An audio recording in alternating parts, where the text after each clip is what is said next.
Bom dia, alunos do WISE. Nesta videoaula, nós vamos fazer o quê? Vamos corrigir os exercícios de revisão que eu passei para vocês, tudo bem? Nesses exercícios trabalhou os conteúdos que nós fizemos em sala de aula, até o momento, os assuntos mais importantes. Então nós vamos corrigir os exercícios para vocês verem o que vocês acertaram, o que vocês erraram. Se tiver alguma dúvida ainda, perguntem, tudo bem? Tirem as dúvidas. E para ver se estão bem nesses assuntos que são importantes até o momento, tudo bem? Vamos lá.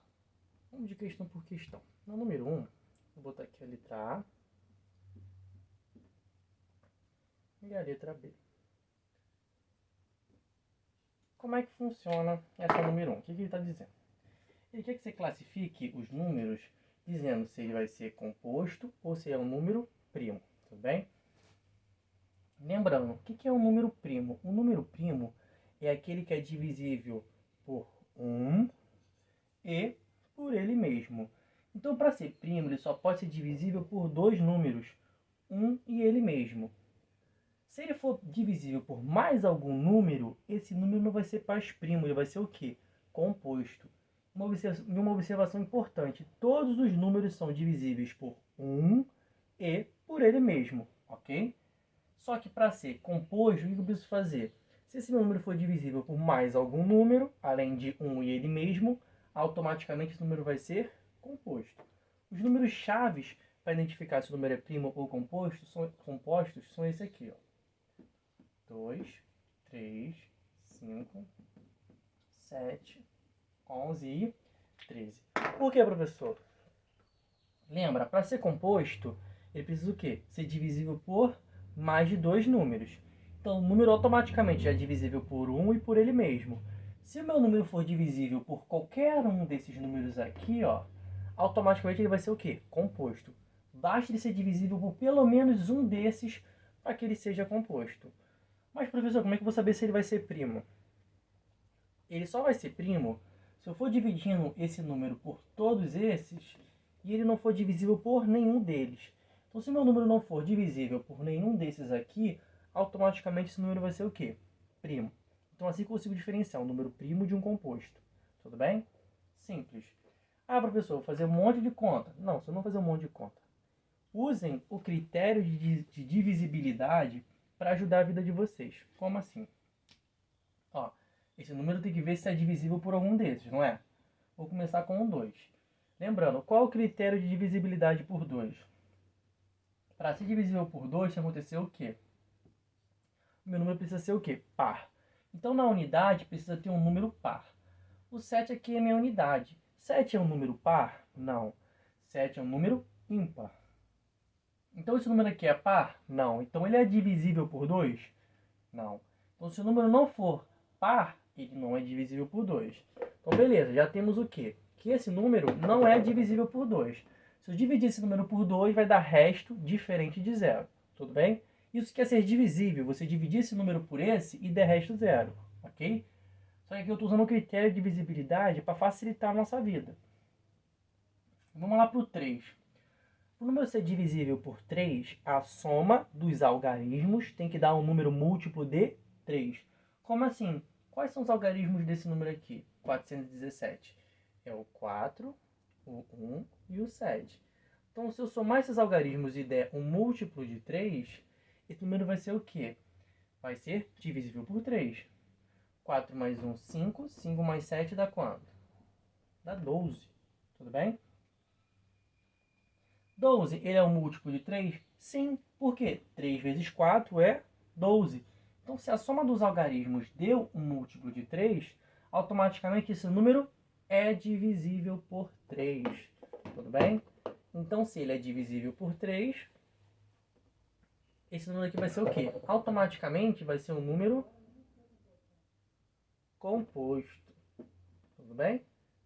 Então, beleza. Letra A já resolvemos. Vamos agora para a letra B. Mesmo caso, para saber se o número é primo ou composto, o que eu faço? Tem que ir dividindo por esses números, ver se ele vai ser divisível. Se ele for divisível por pelo menos algum desses números, ele vai ser composto. Se ele não for divisível por nenhum desses, ele vai ser um número primo. Começando com um 2. Esse aqui é um número par? Na sua unidade, possui um número par? Não. 9 não é um número par. Então, esse número todo aqui não é par. Se ele não é par, logo ele não vai ser divisível por 2. Tudo bem? Agora acontece o quê? Para ser divisível por 3, a soma dos algarismos tem que dar o quê? Um múltiplo de 3. Então, eu vou somar os algarismos. 3 mais 4 mais 9. Ok? 4 mais 9 vai dar quanto? Vai dar 13. 13 mais 3, 16. 16 é o múltiplo de 3? Não. Se não é o múltiplo de 3, a soma dos algarismos, automaticamente esse número não é divisível por 3. Então, se eu dividir por 3, vai dar resto diferente de zero. Ok? Perceba que eu nem fiz conta, tipo contas de divisões. Só estou analisando usando o critério de divisibilidade. E por 5? Para o número ser divisível por 5, na sua unidade tem que estar quais números? Ou o 0 ou o 5. Na sua unidade, que número está aqui? O 9. Então, se na unidade é um número diferente de 0 ou de 5, automaticamente esse número não é divisível por 5. Então, esse número aqui não vai ser divisível por 5. Então, percebam, esse número tem grande possibilidade de ser primo. Ok? Como eu vou conferir? Vou vendo, ó, não é divisível nem por 2, nem por 3, nem por 5. Se eu chegar até o 13 e não for divisível por nenhum, esse número vai ser o quê? Um número primo. Vamos pegar esse número aqui, olha, e vamos dividir por 7. Para ele ser composto, eu tenho que dividir por 7 e der resto zero. Vamos ver se vai dar resto zero. Agora eu tenho 34 dividido por 7. Vou fazer o quê? Eu vou multiplicar isso aqui por 4. 7 vezes 4 dá quanto? Dá 28. 28 para chegar no 34, sobra quanto? Sobra 6. 6 não dá para dividir para 7, abaixo 9. 69 dividido para 7. Que eu multiplico por 7, que dá 69, ou chega próximo. 9. 9 vezes 7 vai dar quanto? Vai dar 63. 63 para chegar na 69, falta quanto? Faltam 6. Então, 6 dá para dividir para 7? Não tem como dividir, então fecha a minha conta. Deu o resto diferente de zero. Então, esse número é divisível por 7? Não. Ok? Lembra, quando eu falo que é divisível, eu tenho que dar resto zero. Eu não posso chegar com esse número aqui, colocar vírgula zero. Então, falamos o quê? Sobre os números naturais, tudo bem? Show de bola. Então, já não é divisível nem por 2, nem por 3, nem por 5, nem por 7. Tem grande chance desse número ser primo. Vamos ver se ele é divisível por 11.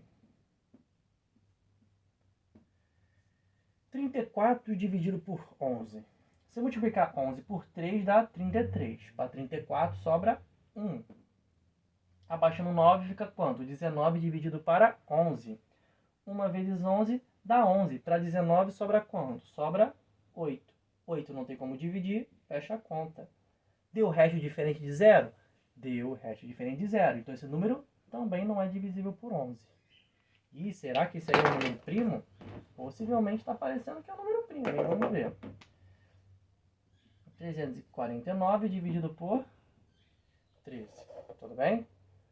Vamos lá. 34 dividido por 13. Multiplicando por 2 vai dar 26. 26 para chegar a 34, falta quanto? Sobra quanto? Quer dizer, sobra 8. 8 não divide 13, então abaixo 9. 89 dividido por 13. Se eu multiplicar 13 por 6, vai dar 78. 78 para chegar a 89, sobra quanto? Sobra 11. 11 dá para dividir para 13? Não. Então eu faço o quê? Fecha a conta. Então ele não é divisível por 13. Então acontece o quê? Esse número não é divisível nem por 2, nem por 3, nem por 5, nem por 7, nem por 11, nem por 13. Então automaticamente esse número é o quê? Ele é um número primo. Ok? Assim que a gente analisa se o número é primo ou composto. Se for divisível por algum desses, é composto. Se não for divisível por nenhum desses, ele é primo. Show? Show. Número 1, bem simples. A número 2 é mais questão de conceito, tudo bem? Acontece o quê? Classifica os ângulos. Eu vou botar aqui, vou fazer com vocês a letra B. Letra C. Letra D. É a letra F. Então o que? Essa é uma questão de classificação. Você tem que saber que classificação é essa. Se você não souber a classificação, você não consegue resolver. Classifique os ângulos abaixo em reto, raso, agudo ou obtuso. Ok? Como a gente classifica os ângulos? O ângulo ele vai ser agudo quando ele for menor que 90 graus. Quais desses ângulos aqui é menor que 90 graus? O 37. Então, automaticamente, isso aqui é um ângulo o quê? Ele é um ângulo agudo. O que é o ângulo obtuso? O ângulo vai ser obtuso se ele for maior que 90 e menor que 180. Que número se encaixa nesse quesito? O 120 graus. Então, 120 é um ângulo o quê? Obtuso. O ângulo ele vai ser reto se ele for o quê? O ângulo de 90 graus. Ó, o ângulo de 90 graus ele vai ser um ângulo o quê? Um ângulo reto. E o ângulo ele vai ser raso se ele tiver quanto? 180 graus. Então, 180 graus é o quê? Ele é um ângulo raso. Essa número 2 é mais uma questão de definição, só lembrar. O ângulo ele vai ser agudo se ele é menor que 90. Obtuso se ele for maior que 90 e menor que 180. Reto se ele for 90 graus e raso se ele for 180 graus. Show? Show de bola.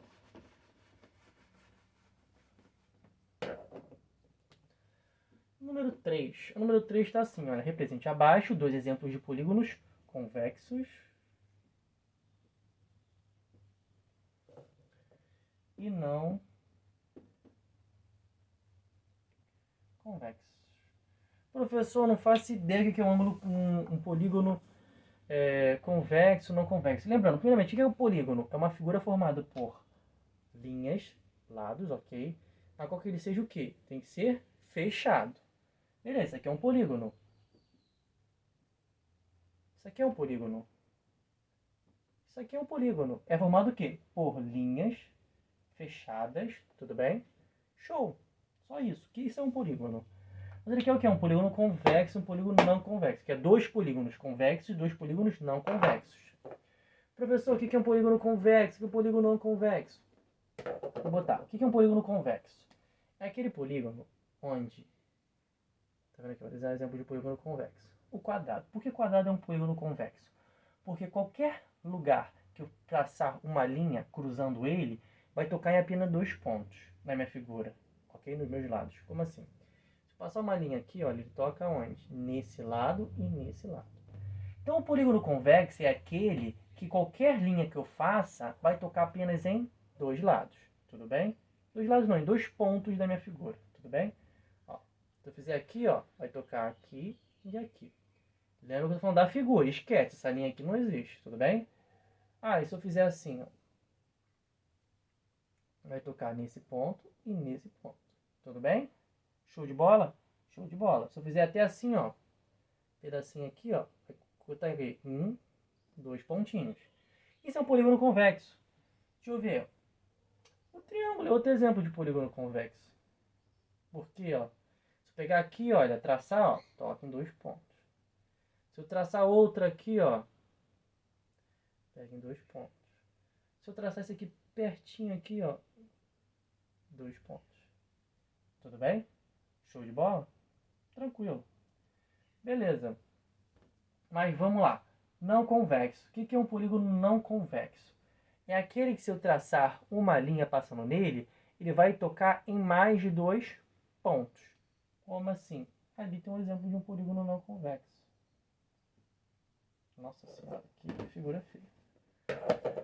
Como eu estou falando de polígono, turma, ela pode ter o formato que vocês quiserem. Por que isso aqui é não convexo? Ah, professor, se eu fizer assim, ó, toca em dois pontos. Se eu fizer assim, ó, toca em dois pontos. Mas lembre, polígono não convexo vai ter um local, pelo menos um local, onde eu trace uma linha e ele toque em mais de dois pontos. Ó, tocou em um ponto, dois, três, quatro. Tocou em 4 pontos da minha figura. Então, se ele tocar em 3 pontos ou mais, ele vai ser não convexo. Tudo bem? Outro exemplo é essa figura aqui, ó. Por que ele é não convexo? Se eu passar uma linha aqui, ele vai tocar em 1, 2, 3, 4. Vocês podem inventar vários polígonos não convexos, porque eu estou falando polígono, não estou especificando se é quadrilátero, se é pentágono. Você pode chegar aqui e fazer isso aqui, uma figura assim, ó. Ó, toca em vários pontos, ó. 1, 2, 3, 4, 5, 6. Isso que é a diferença de polígono convexo e não convexo. O não convexo toca em 3 pontos ou mais, os convexos em um ponto só, ou 2 também. Tudo bem? Show de bola. Então vamos lá. Número 3 está resolvido. Número 3, você que vão escolher o polígono que vocês quiserem. Vocês vão botar o polígono que der na telha. Número 4. Precisa fazer número 4? Precisa. Tá, vamos lá.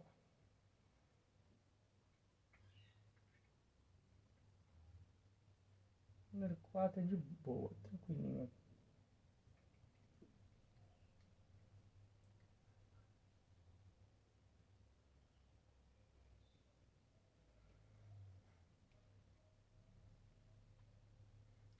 Agora tá onde? Tá aqui.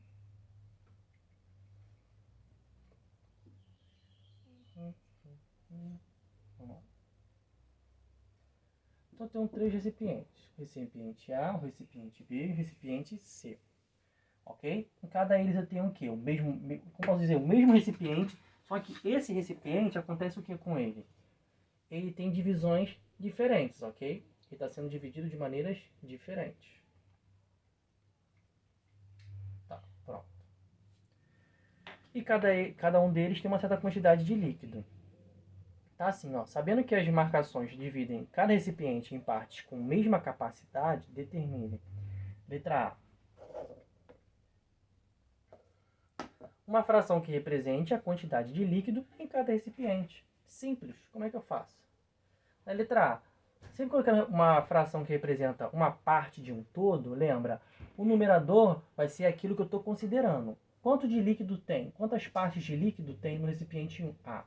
Tem 1, 2. Então tem 2 partes, tudo bem? No total, de quantos? De 1, 2, 3, 4.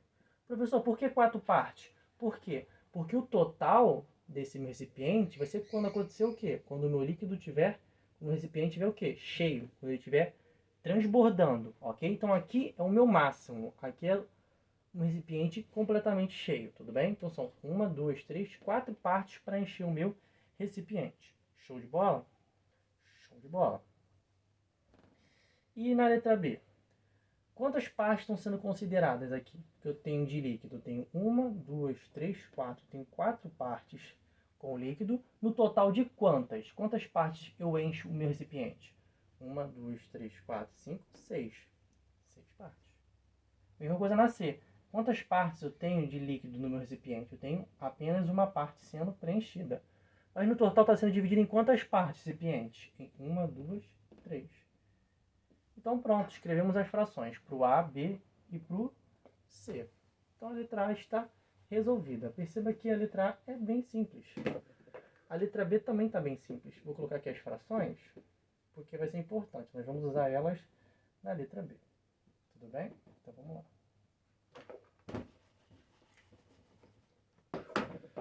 Na 4, letra B, está assim.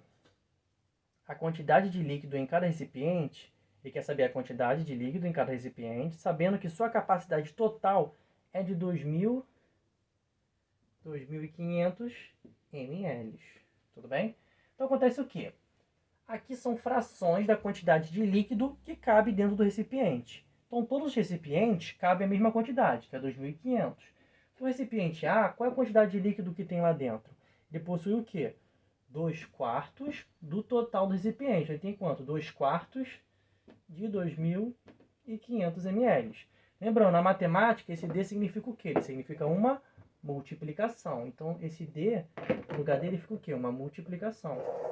Então, lembrando, se eu tenho aqui uma multiplicação de uma fração por um número qualquer, o que eu faço? Vou multiplicar o meu numerador por esse valor aqui. Então, vai ficar 2 vezes 2.500, que vai dar quanto? Vai dar 5.000.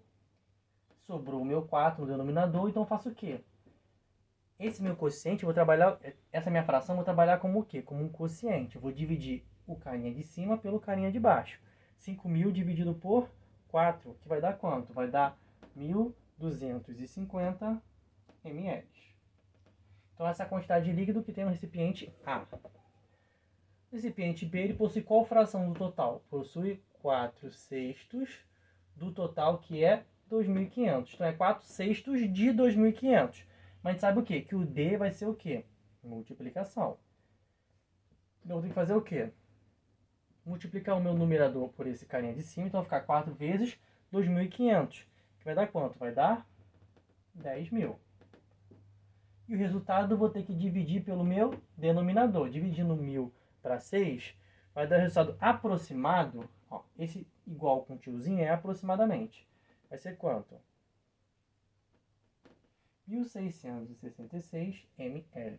Tudo bem? É um valor aproximado, não é um valor exato. Tudo bem?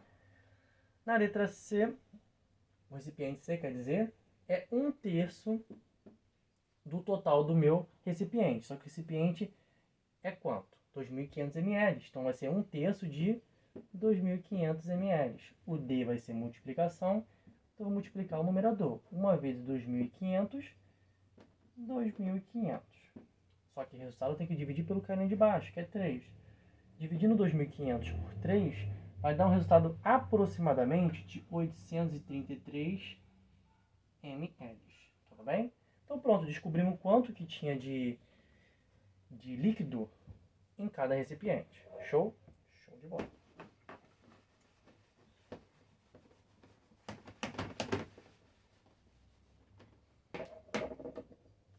Vamos para a questão 5. A questão 5 é muita interpretação, mas também é simples. João dividiu seus 42 carrinhos, então entregou 42 carrinhos entre os amigos Tiago, Pedro e Samuel. Vou botar T de Tiago, P de Pedro e S de Samuel. Tudo bem? E ele fala o quê? Nessa divisão, Tiago recebeu 1/3 da quantidade. Então, Tiago recebeu o quê? 1/3 do total de carrinhos que o amigo dele tinha. Pedro recebeu 1/6 da quantidade total de carrinhos. E Samuel recebeu 1/2, que seria a metade dos carrinhos. Então, ele quer saber quantos carrinhos cada amigo recebeu. Então, se o Tiago recebeu 1/3 da quantidade total, recebeu 1/3 do total. O total era quantos carrinhos? 42. Então ele teve o quê? 1/3 de 42 carrinhos. Tudo bem? Só que lembrando, na matemática, esse D representa o quê? Uma multiplicação. Então o que eu vou fazer? Vou multiplicar o numerador por esse carinha. 1 vezes 42, 42. E agora vou dividir pelo denominador. 42 dividido para 3 vai dar quanto? 14. Então, quantos carrinhos o Thiago ganhou? 14 carrinhos. E Pedro?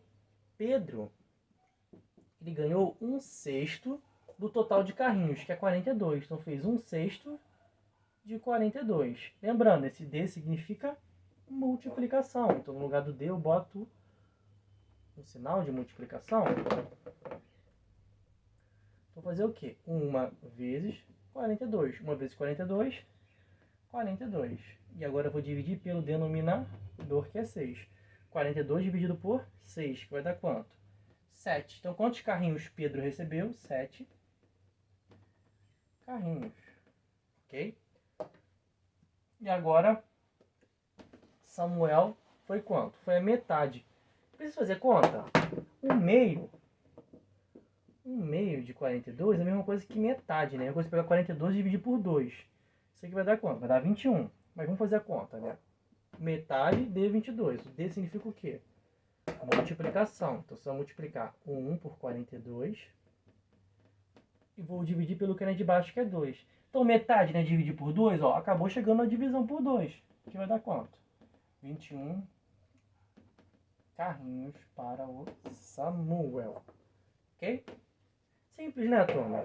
Pronto, número 5 está resolvida. Show de bola.